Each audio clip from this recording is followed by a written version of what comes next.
Steps in, starts it. Crosby scores!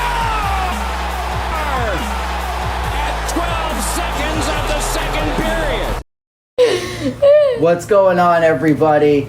Welcome to another episode of the Mega Hockey Pod. This is Dottore here, as always, with Megalite. Mega, what's going on, buddy? Hey, episode number 5. I am really glad to be on here. It's a pretty exciting episode because we get to talk about our favorite teams and the very exciting finals that just happened. So I'm excited to get into it. So this pod is going to be mainly about the New York Islanders.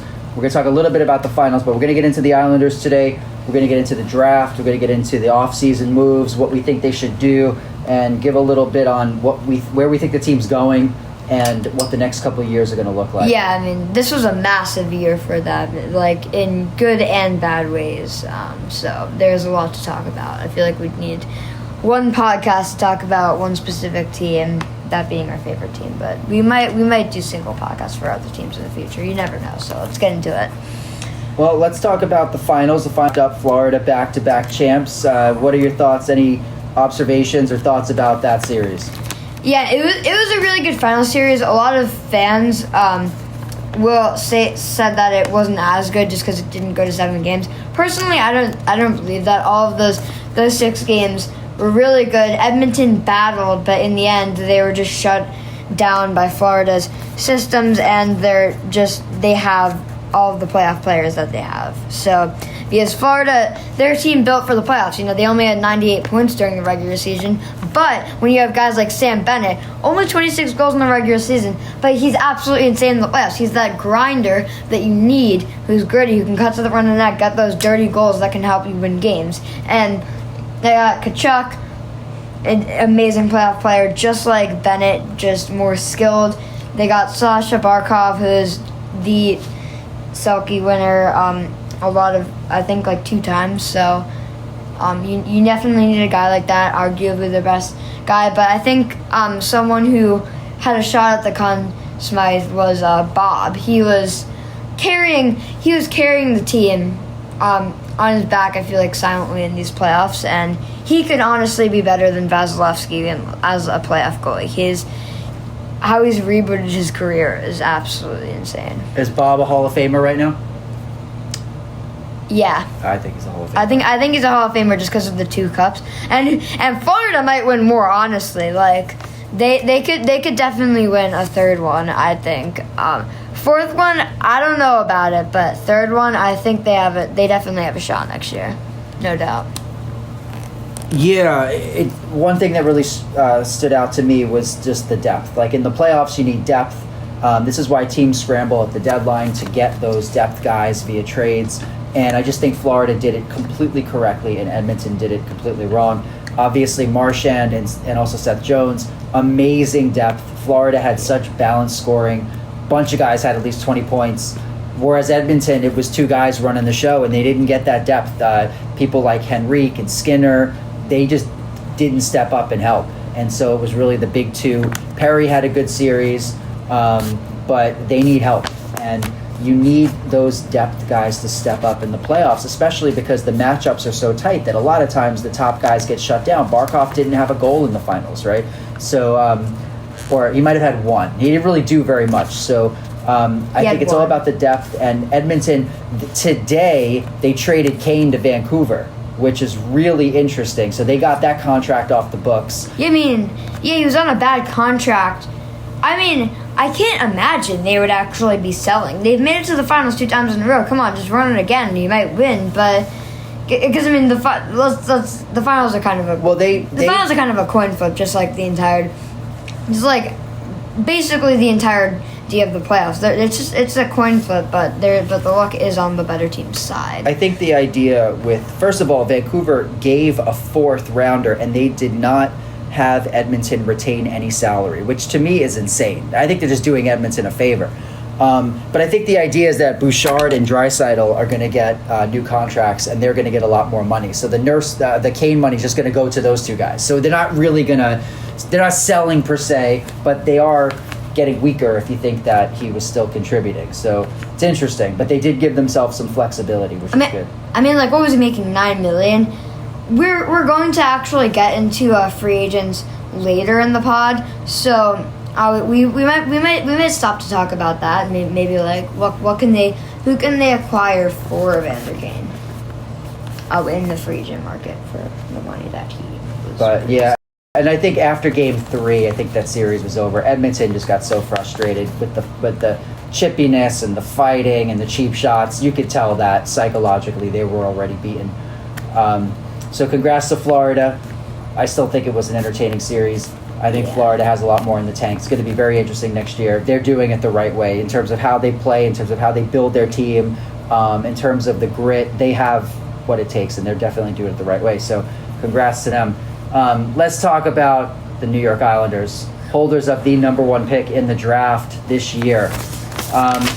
So there's been a lot of speculation about what we're doing. Are we going to trade the pick?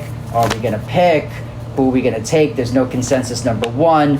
The whole Higgins thing, which is huge for us on the island.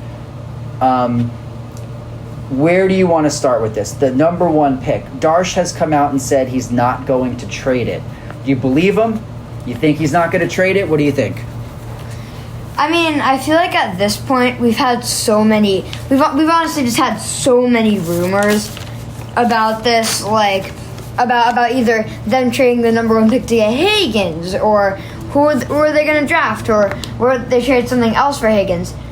I think Darsh is going to try. I think he's actually legitimately telling the truth with this, and I think that he's not going to trade the number 1 pick. And why would you? Because there's a very big drop off from Misa, Schaefer, and the rest of the top 10. I feel like besides anyone, honestly. So I see why he's not going to do that, but I think we've had so many rumors about this, and we're also going to talk about this during the pod. What can we trade for Higgins? There are a lot of things that we can trade for Higgins because we have assets that some teams who are talking to an audience, which makes other people believe that Schaefer should be the number 1 pick, and I think that's spread that way. You think they take Schaefer? I also think they take Schaefer. I do not think they should take Schaefer. I think they should take Misa. I am a huge Misa guy. I think Misa is going to be an amazing player. But more to the point, he's got a 55 NHLE. He's probably the 5th or 6th best forward on the team already. Like, if you put him on the team. We need Misa. And we need a center. We used to have great center depth. We had Horvat, Barzell, Nelson, Pajot, Cizikas, McLean. We literally had 6 centers on the team. Now our center depth has been decimated. Barzell's on the wing. Nelson's gone. Cizikas is, I don't even know if he can do third-line center anymore, quite honestly. And Pajot's probably going to be shipped out. More on that later. So we need center depth. I know people say don't draft based on need. But Michael Misa would slide right in and really, really help our team. So my thought is that I think the Sharks want Schaefer because they want a defenseman. I was always saying that we should really trade the Sharks and move down 1 spot and draft Misa. Let them take Schaefer, and let's see what they offer us. I'm sure Darsh looked into it. I'm sure it wasn't good enough. That's what I would do. But I think they're going to take Schaefer as well. Especially what tells me they're going to take Schaefer is how they're trying to trade Dobson. That is a clear sign to me that they're going to take Schaefer and he's going to be Dobson's replacement. So what do you think about Higgins? Let's assume Schaefer goes 1. Wait, I want to keep talking about Schaefer. Okay, keep talking about Schaefer. What do you got? So with Schaefer, you got I'm just going to talk about Misa first. So, Misa, you have this 165-point guy who had it in the OHL. But the thing that's different, I think, with Misa compared to these other guys, that he's had consistent seasons of 95 points. And then he has this 1 breakout year. I feel like he has less risk on him compared to guys like Higgins, who peaked at 102 points, not 165 points. They have had consistent seasons, but Misa has had more. Plus Porter Martone, those are the 2 guys that he would be facing, along with every single other guy in the draft who isn't as good as him. Misa, I know that we need Schaefer, but I mean a few hours ago when I was also doing my notes for this, I was looking at Because I also wanted to do research for this one while I was doing that. I was looking at the fact that, like, could we keep Dobson if we did, like, a shorter rebuild? Because if I was to be the GM, I would do a shorter rebuild. It would be a rebuild, but it wouldn't be very long. And I was looking into the ages of Dobson. He's 25 right now. If we did a short rebuild, he would still be in his prime by the time that we were done with it. And that quite honestly is a sign that you don't have to draft Schaefer. But if you wanted to draft Schaefer, you could do a longer rebuild and just totally obliterate the team and get new guys. That would be the route for Schaefer. Now, I do think that Schaefer, if he reached his potential, would be better than Dobson, but I think that the risk would be too high on that, and unless you wanted to do a full rebuild and decimate the team. But what's interesting is that if you're going Schaefer and you're going to get rid of Dobson, right? Let's just say hypothetically they do that. That signs towards a rebuild because you're getting this new guy. You're replacing a little bit older guy. He's still young, but you're replacing an older guy. And then you also have all these other guys. You got Richie, Iserman, Finley, or Jeffries, maybe something like third or fourth liners. You got all your other prospects. And then you possibly got James Higgins. And then if you have all that and you're going to be putting that onto your NHL team after you trade guys like Pajot, guys like Nelson, then you're going for an all-out rebuild. You got Barzal and Horvat, and then all the guys on the third and fourth line, they're either like in their middle ages, like 28. You got guys like McLean, Gatcomb, and Cizikas and stuff, and then you got all these young guys. So you're replacing. So it already has turned into an old core and a new core with the Islanders, but you're just replacing all the old core. That's a rebuild. I think Darsh is going to go nearer to a rebuild. Yeah, I think it's inevitable that we rebuild. I think the other main thing about Dobson is I'm not sure they can afford him. So I think depending upon how those negotiations have gone, I don't think they can afford him. I think it's another reason why they're going to trade him and sign Schaefer.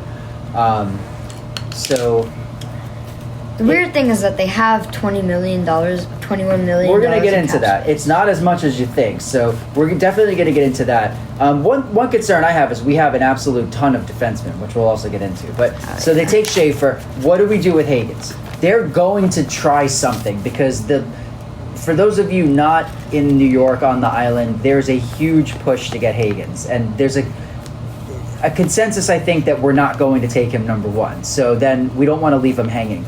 Do you think the Islanders do anything to try to get Higgins after they take Schaefer? Yes. What do you think they do? So, just starting off, I feel like Darsh has given some ineffective signs that we're going to do it. Like, they're very small, but I feel like he has given some signs.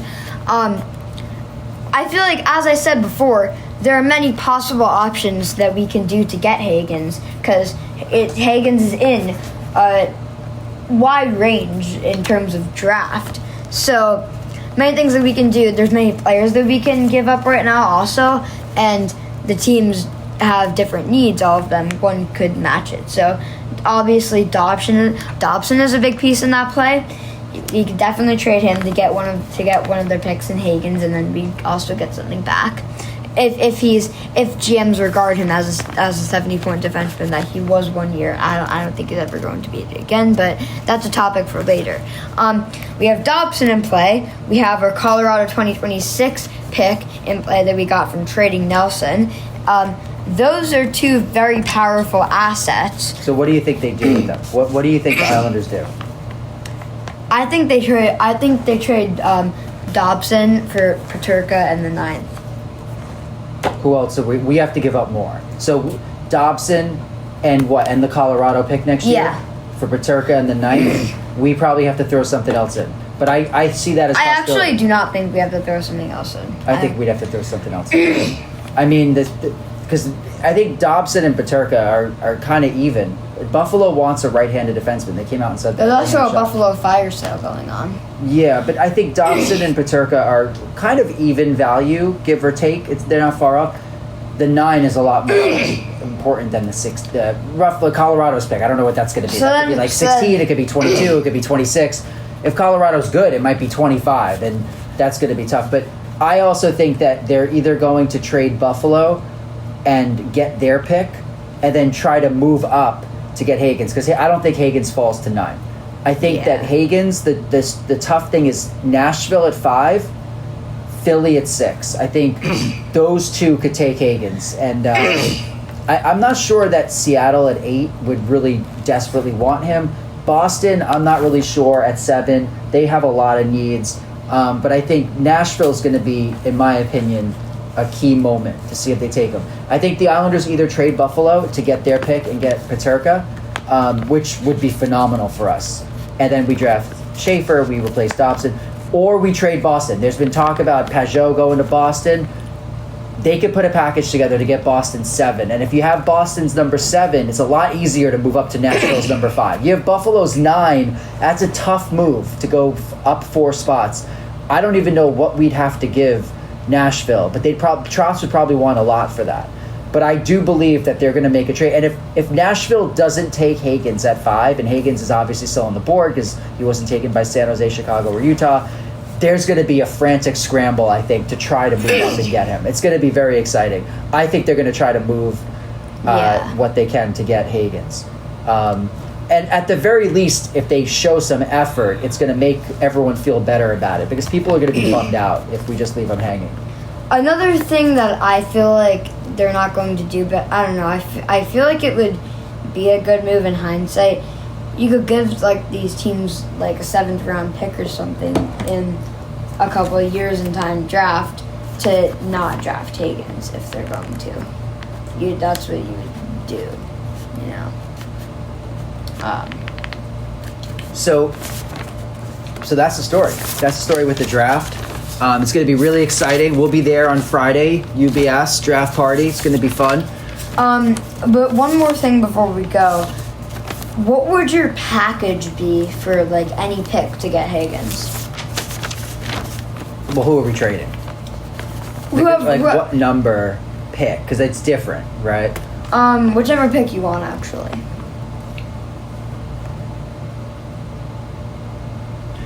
To get Higgins, let's say Nashville's on the clock at 5, and we think they're going to take him. I would trade both number 1s next year. I know it's a stacked draft next year. I get it. I get that Gavin McKenna is in play, but we're not going to get Gavin McKenna. We're probably not going to win the draft lottery again. I would trade both number 1s to Nashville next year and give them something else. I don't know what. Maybe they want a player. Maybe they want a prospect. Maybe they want Isaiah George. I don't know who they would want, but I would do that. I would move up to get him, because I just think that we're starting to build a young core. Schaefer, Higgins, Ritchie, Yzerman. We got guys like Romanov, Holmstrom. Finally, we're going to have a core of younger players. I think it's important, and I just think it's important for the community to try to get him. I think it would be a great story, and I think it would really bring the fan base together and be exciting. So I do think that matters. So, this franchise has been mostly down and out for about 40 years, and we haven't had a lot of these stories. We've never had, in my memory, a player, a highly touted prospect, ever say that they want to play for the Islanders and win a Stanley Cup. Maybe you guys out there remember it. I don't remember a single time of that happening. So I would trade both number 1s next year, and I would do what I can to get them. If it's Boston at 7, that's a little different, because that's not 5. So every spot that you move down, the price goes down, in some cases significantly. So, but that's what I would do. I would really be aggressive with it. I mean, because if the Islanders are always mid, so let's say we have the 15 pick next year. What's that doing for you? It's not doing anything. I'd rather try to jump up and grab Higgins. I was thinking, because if Darsh actually tries to do a rebuild, we could get potentially a higher pick, but I do get where you're coming from. My offer would actually be to Boston, because I would try to trade for Boston's pick and then negotiate with Nashville with that pick. So I would give them Pajot. I would give them the first for next year. I would give Our first or Colorado's first? Colorado's first. Okay. All right. And then I would also give them Isaiah George, and then they would give us the 7th, and then if they wanted, and then I would also give, and I would be willing to throw our first pick for next year or 2027 in there if they don't accept that. I think that makes a lot of sense. And then I'd trade Boston at 7 for Nashville at 5, and that would be what we would do to get it. All right, so we'll see what happens with that. So we kind of touched on this, but getting into a little bit more of the guys that we do have, RFAs, UFAs. Why don't you want to give us the list of UFAs and RFAs that the Isles have?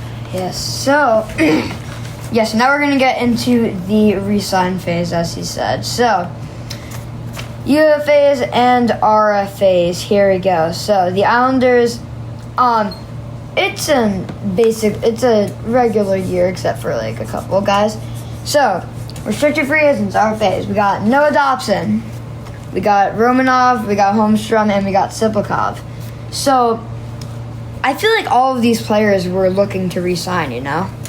I mean, obviously. I have Gatcomb also on my RFA list, and Perunovic. It might be in the, you do? Yeah.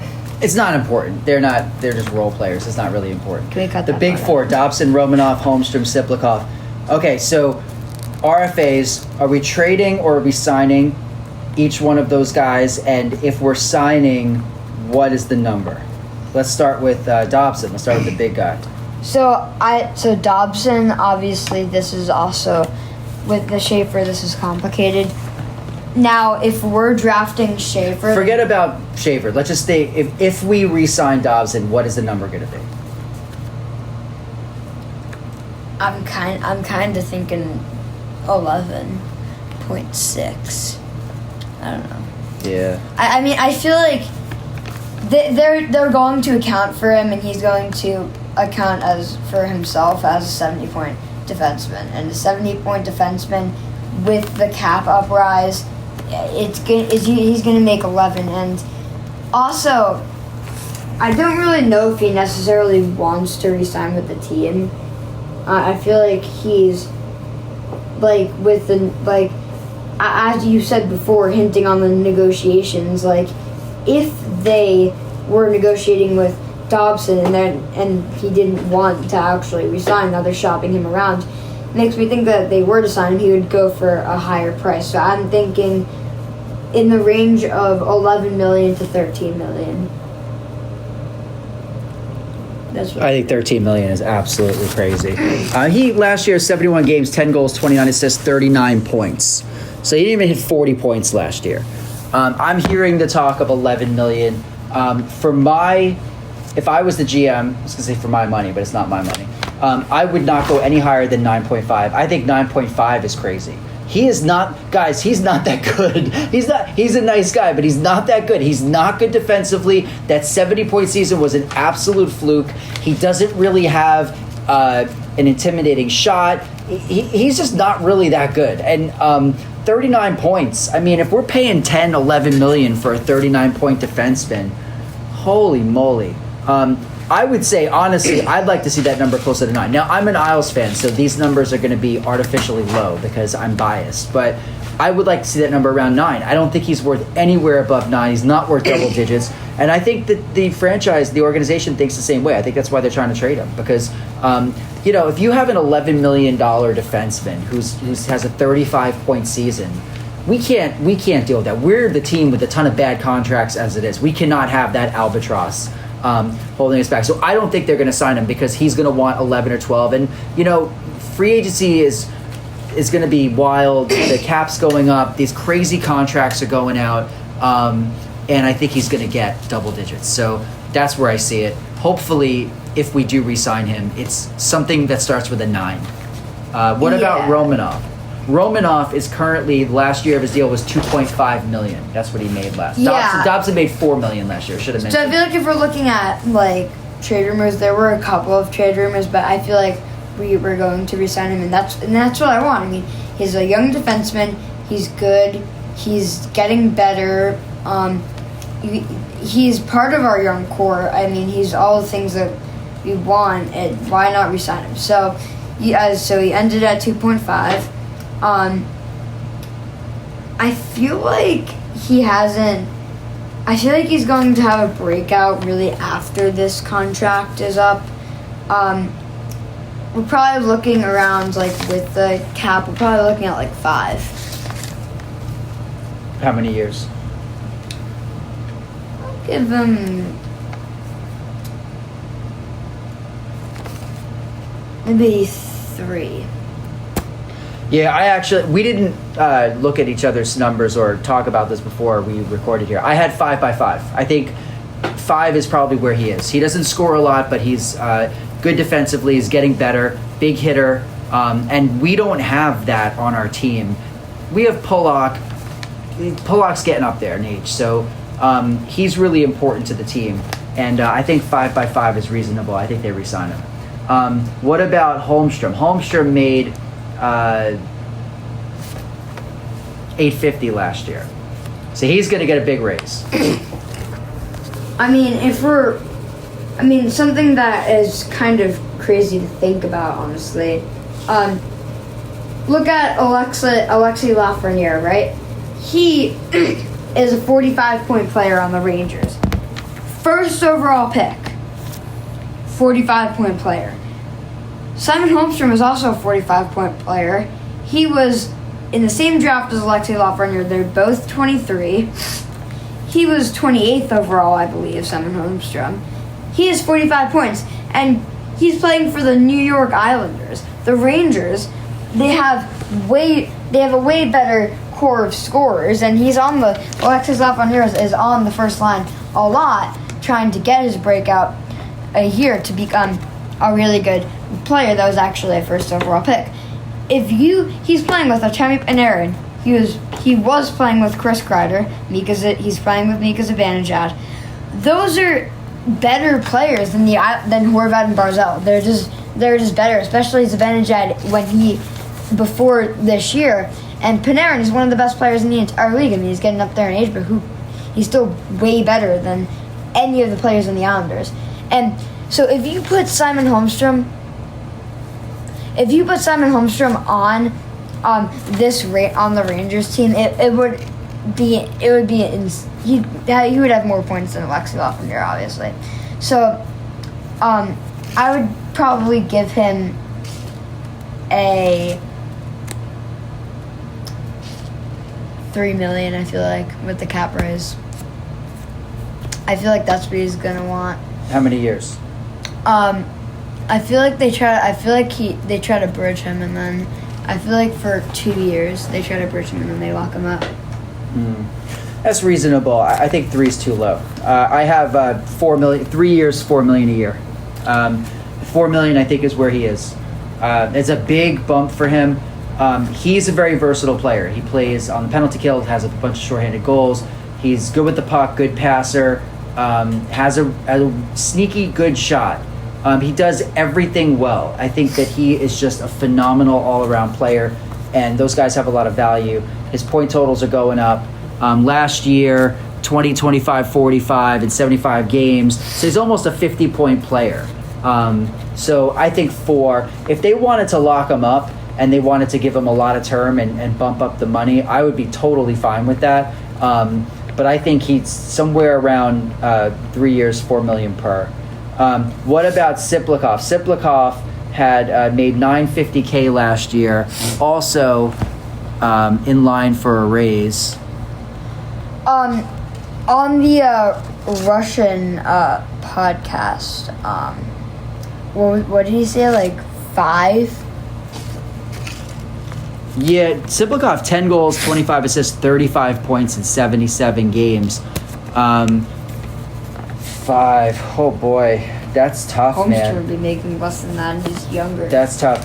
See, Siplikov, my number is based not so much on his points, but more where he plays. I see him as a third liner, and his numbers. I mean, Gakholm had, if you averaged it out, a better goal season than Siplikov, because Gakholm would have had more than 10 if he played the full. But Gakholm's on the fourth line, so I think Gakholm would be somebody who would get less money. I have Siplikov. I put out $3.5 million a year for 3 years. I think he's somewhere around there. Third line money. He's good. He plays the body. Was mixing it up offensively, but the production's not really there, I think, to justify a higher amount. And he's a middle six guy. He's not really even a second line player. I'd like to see him on the fourth line, actually, if we had a good team, but we don't. So I see him on the third line. I think 3.5 by 3. I think that's reasonable.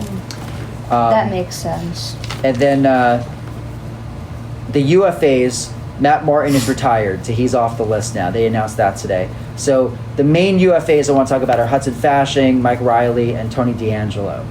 What do we do? Do we re-sign any of those guys, and what do you see them getting?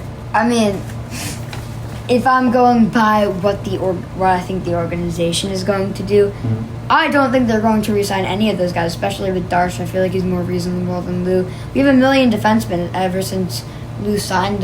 Lou got Perunovic, he got DeAngelo, he got Boquist. We have a million defensemen. There's no need for Riley, and maybe not Boquist, but I feel like Perunovic and DeAngelo are both better than Riley. So if we're going by what the organization wants, I feel like they're not going to re-sign Fashion. There's no need for it. Just bring up one of the AHL guys. There's no need to re-sign. I mean, there is a need to re-sign DeAngelo. Many needs, because he can replace Dobson. He's a 50-point defenseman in some years. There's hidden talent. Well, so here's the deal. We have essentially 9 defensemen in the mix. We have Dobson, Romanov, Pelech, Polak, Boquist, who has signed for 1 year. So he's on the team for 1 year. Those 5 plus Isaiah George, Tony DeAngelo, Mike Riley, Scott Mayfield. Mayfield is signed. George is in the minors. The other 2 aren't. So if we draft Schaefer, that's 10 defensemen, right? But let's take Schaefer out of it for a second. We have 9 defensemen. So if you think we need 7, 6 of them extra 70, then we got to get rid of some guys. So if we sign DeAngelo, you have Dobson, Romanov, Pelech, Polak, Boquist, DeAngelo, Mayfield. That's your 7. George is going to play a year in the minors. Mike Riley is odd man out. I think that I wouldn't re-sign Riley. He's 31. He was fine while he was here, but he's a bottom pair D-man. We don't need him. I would re-sign DeAngelo. They're not going to do it. I would do it. I would absolutely do it. People are insane. Anyone who's saying that we should not re-sign him is absolutely insane, and they're just not watching the games. He's a half a point a game player, and he's a puck-moving defenseman. They're not watching the game because he's crazy. Yeah, but I mean, we need production. Cares? We don't have the luxury of taking Saints here. We need production. So that's what the coaches are for. I don't think they're going to re-sign DeAngelo, and if they don't, I think it's a huge miss, because they should have traded him at the deadline. Somebody would have given up something for him. Yeah, especially because he was doing well. We're just leaving there 40 to 50-point defenseman. That's really good. Now, that's your second best defenseman. If we really want to think about this team, as you were saying, what I would do, trade Dobson, sign DeAngelo for Dobson's spot, draft Misa. Oh boy, now you have a lot more firepower on offense, and you also have the defense pretty stacked. So DeAngelo is not a perfect replacement for Dobson, but he's good enough, and DeAngelo plus Misa, I'll take it. And I feel like our defense, if you looked at it on paper, it is pretty good. Also, if you look at it in show, it's like 90, 86, 80, 88, 88. It's really stacked, and the forwards is where we need work. That's why I think Misa would be a good a good draftee, especially if we're not going for that rebuild. So, in terms of Fasching, I don't think they sign him. If they do, it's going to be league min. 1 year. Something like that. So basically, what I have here, this is what I have. So I have the cap is $20.94 million. I'm saying that Pajot is traded. I don't think they're going to hold on to Pajot. So Pajot's making 5. So I'm adding that 5 to the cap. I understand that there could be retained money or this and that. So this is just, back of the napkin calculations here. It's not so precise. But Pajot's gone. That's -5. So 25.94. I think that Romanov gets 5. So that brings it down to 29.4. Holmstrom gets 4. That's 16.94. Sippy 3.5, 13.49. We're left with. Gacom gets a league min deal, so it's going to be 12 and change. And then if they sign Dobson, or if they trade for Peterka, that's kind of roughly going to be a similar contract hit. Peterka is probably a little cheaper, but they signed Dobson for 9.5 or 10. You're going to be left with around 2.5 to 3 million after that. I think that's all very doable. They have some options like Engvall. They could bury him, send him down to Bridgeport, and that's 1.75 they would save on that. I wouldn't recommend buying out Engvall. I think they probably play Engvall on the 4th line or play him next year, but if they wanted to do that, they get a little more flexibility. I think that's how it stacks up for them in terms of cap, in terms of signing. I don't see them having enough money for a free agent. I don't see where the numbers work there. So so do you have the lines? Like, what do you think the team looks like next year? Do you want me to give you my lines for what they... You give me your lines. All right, so I have first line is Horvat, Barzell, and I put Duclair in the first line because, I don't know. I mean, we don't have a wing on the first line, but you could put Lee. You could switch Lee and Duclair. It doesn't really matter. Second line, Richie center, Lee and Palmieri on the wings. Third line, I have Cizikas center, Holmstrom, and Siplikov. And then fourth line, I have Gacom, McLean, and Engvall. And whoever plays center, plays center. What do you think about that? Yeah, that seems right. That's a little depressing. I mean, looking at that team after watching the finals, oh boy, we're not close, man. I would have basically the same thing. Yeah. The center depth got really bad, and it's a concern. Cizikas is going to be a guy that we're going to have to replace, and I mean, this is why we need a center. This is why amazing center is available in the draft, but we're not going to take him. So Richie, I mean, who knows what we get from him next year, but he's going to have to step in. And Richie as second line center is a little tough because I don't know if he's ready for second line center, but I mean, who else do we have? You could move Barzell down to second line center, but now you have, or Horvat down to second line center, but now you separate the two of them, and I think the offense is really going to suffer. Yeah, I kind of think, I wish Richie got a little bit more playing experience in the NHL with Colorado, then that would make him a bit more ready for that second line job. But I feel like he's got to get it. You're not going to give it to Cizikas or whoever's playing centered on the fourth line. You kind of, or you're the best option besides that would to be either, like you said, just says a bit Horvat or Barzell on that. So. All right, yeah. What do you think about free agents here? So. I don't know if we're going to have the money, but, there's always possibilities. Maybe they trade Dobson and they don't take back a big contract. Or maybe they get rid of Lee. Maybe they get rid of Engvall and they get a couple more million.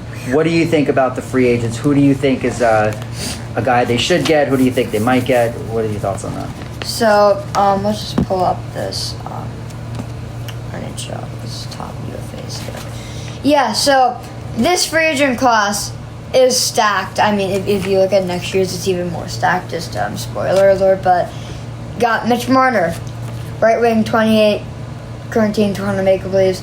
Current AAV, basically 11 million, and expected AAV 13 million to 14 million. Now, we have $20 million in cap space. Here's the question: We have to resign guys, though. Yeah. No, that's why. Here's a question: How much money do you think we're gonna have after we resign the guys? Best case scenario, 3 to 5 million. That's the best case scenario. Alright, so we got, and is this trading Dobson? No, it's keeping Dobson. But I think if they trade Dobson and get someone like Peterka, I think that pushes it closer to 5. I don't really see more than 5 million. So we'll go with 5 million. Okay. I don't know who you can get for 5. You got Tavares, center, 34, Toronto Maple Leafs, current AAV, $11 million, expected to resign, likely to take a pay cut. Ehlers, left wing / right wing, 28, Winnipeg Jets, $6 million, and 6.5 to $7 million. Sam Bennett, 28 center, 4.425. Damn, that's a good contract. And then expected new AV likely 7 to 8 million. So all of these guys on the top list are basically out of our reach. And Jonathan Drouin and Claude Giroux, why would we want them? It's just we're not trying to go for it, and it wouldn't make sense to really sign all these free agents. The only free agents I could see us signing are like maybe like a fourth line guy. The guy that I would probably want is Ehlers. I don't think we have a shot at any of the big name free. Like Mitch Marner's not coming here. Sam Bennett's not coming here. I mean, if we even had the Islanders. cap space, We're the Islanders. We're not Ehlers.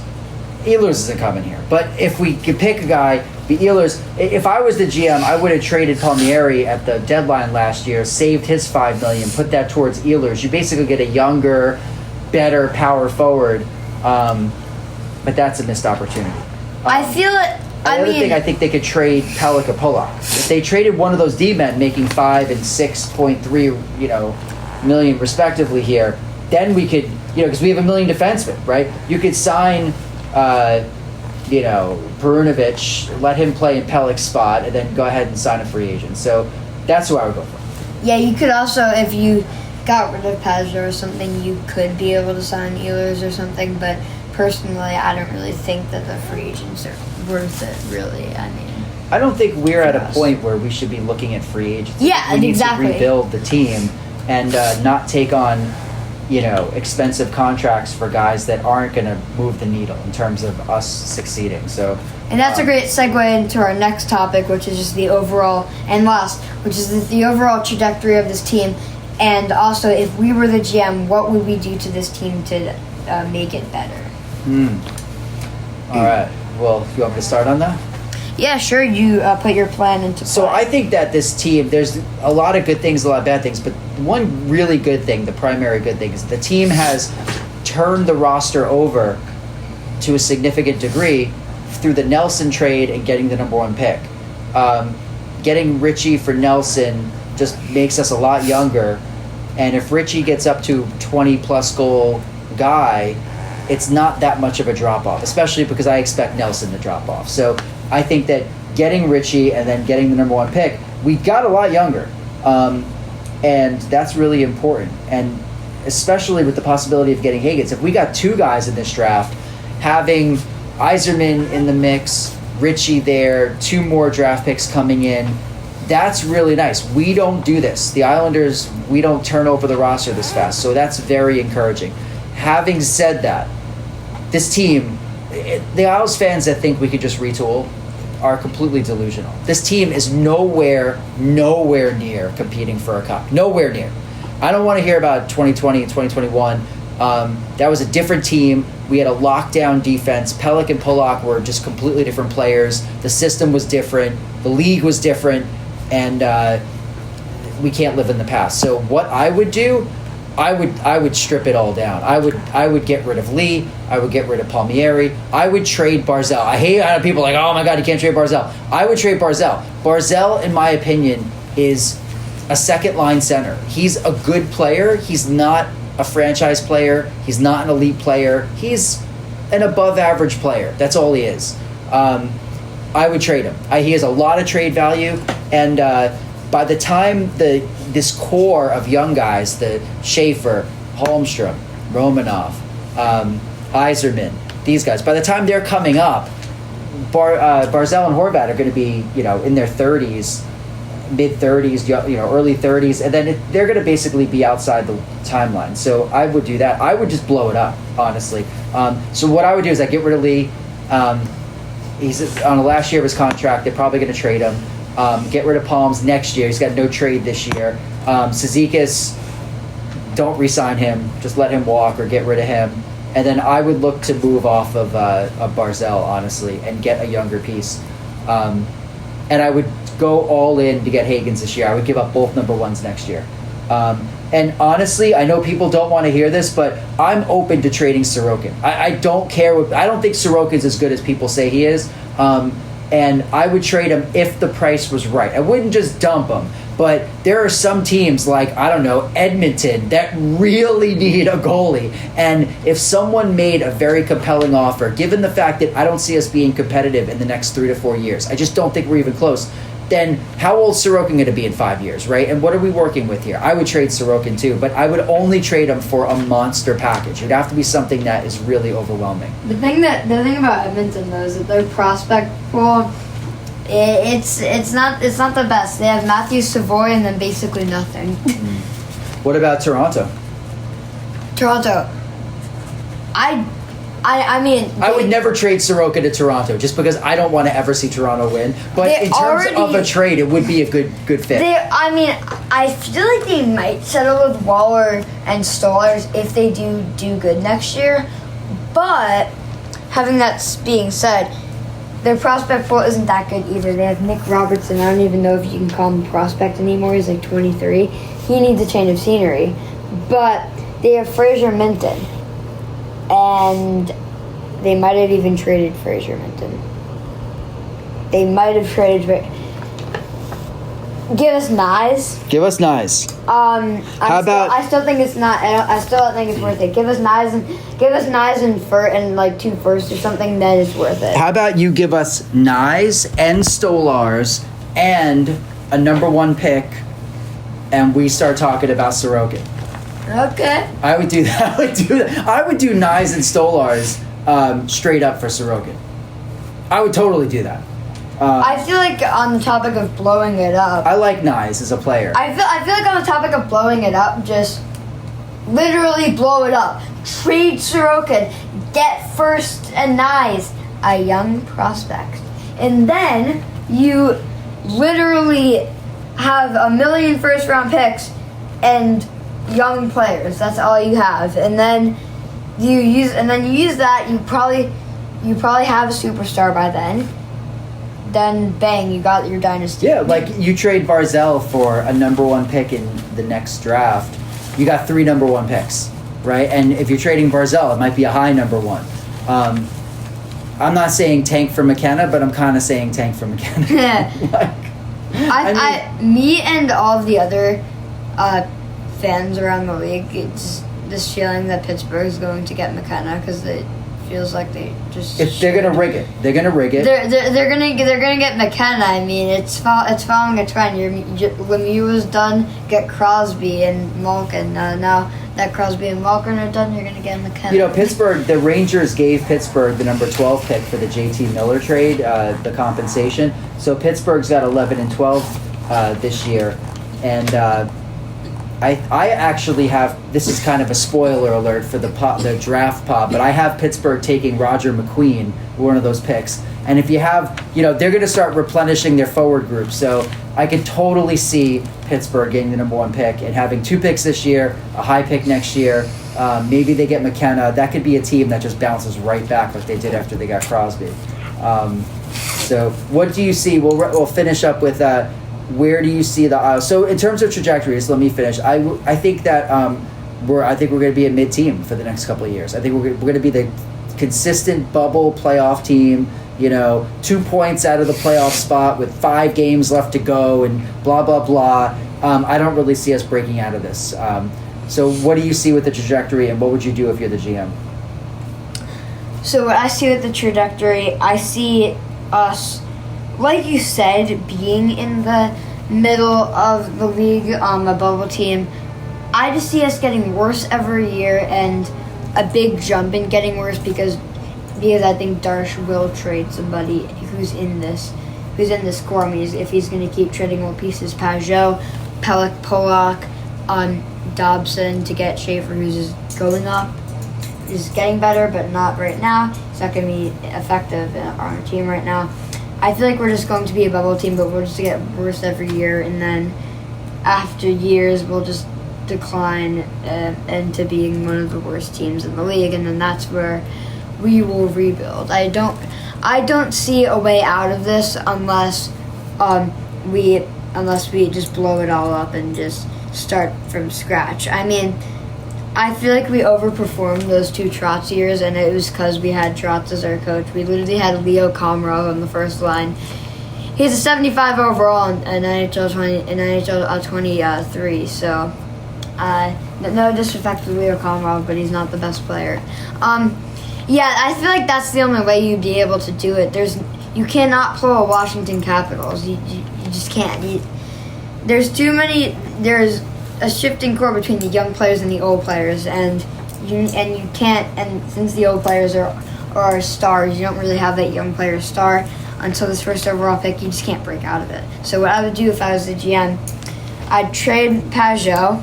First off, I'd trade Dobson and I'd probably get Schaefer, honestly. And then I'd get Higgins. I trade Barzal, I trade Horvat, I trade Palmieri, blow the entire thing up. Palmieri next year though. Tank for McKenna. And then I trade like Pellock and Bullock, just blow the entire thing up. I don't care. I mean, this roster, Barzal, Horvat, Duclair, Lee, Ritchie, Palmieri, Holmstrom, Cizikas, Siflikov, the top 9. It doesn't scare anybody. Nobody. However, what's the optimistic case? Optimistic case is that if we trade for Peterka, let's say, we get Higgins, we have Yzerman, you got those 3 forwards coming into the mix. So you get rid of Lee, get rid of Palmieri, and you get rid of a third guy. Maybe you get rid of Cizikas, and then you move Barzal back to center. That's a little bit better. You got a top 6 of Peterka, Higgins, Yzerman, Barzal, Horvat, Ritchie. That's not bad. That's not terrible, right? You can work with that. So I guess the optimistic case is you plug those 3 guys in. A lot of ifs, though, right? Yzerman's got to pan out. He could be the next Wallstrom 2.0. You got to trade for a guy like Peterka or somebody like that. But there's a possibility. But if we did that, I mean, are we beating Carolina? Are we beating a team like Winnipeg? Are we beating a Dallas? A Colorado? I don't think so. We're not beating Florida. No, I'm not even getting to Florida and Edmonton. I'm talking about the second group. Are we beating the Golden Knights? Nope. I don't know. Are we beating the Kings? And we are most definitely not beating Florida. Oh, yeah, After watching that team in the finals, you always get down on your team because they can't beat it. And even if you get optimistic at the start of the season, who cares? I need some hope. Otherwise, I can't watch the games. The reality is that Florida's going to crush you. I mean, yes, but I'd rather have delusional hope than have it be November and I say, the season's over, I'm not watching anymore, because that's depressing. Then root for the Giants. Listen, one day we're going to be good. One day. I keep saying that, but it will happen. One year it has to be true. Root for the Giants then. They're like last place. Boy. All right. Any final thoughts about this Islanders off-season and prospects for the next season? They gotta do it right. If they don't do it right, then we're screwed for the next 10 years. Yeah, I guess the only thought I have is Darsh is a real wild card. Like, we don't really know what we have in this guy. We don't know what his style is, what his preferences are with trades. We don't know how good he is at making trades. I mean, he did very well with Tampa, but he wasn't the GM fully. So this is going to be very interesting. There's a lot of hope around Darsh. He's saying the right things. Everyone says he's really smart, and so we place our faith in him, and we really hope that he can turn this team around. We'll probably hear more at the draft party tomorrow, or Friday rather, so that's going to be exciting. That's it. Hope you enjoyed this episode of Mega Hockey. We will see you again I believe we're going to post it on Friday, yeah. Post it on Friday, the next podcast, the draft preview, our mock draft. It's going to be exciting. Two podcasts in 2 days, really. So it's going to be exciting. I hope you're there for it. I hope you're watching the NHL draft, and tune in for it tomorrow. That's all we really have to say here. Let's go Isles. Let's go Isles. Peace.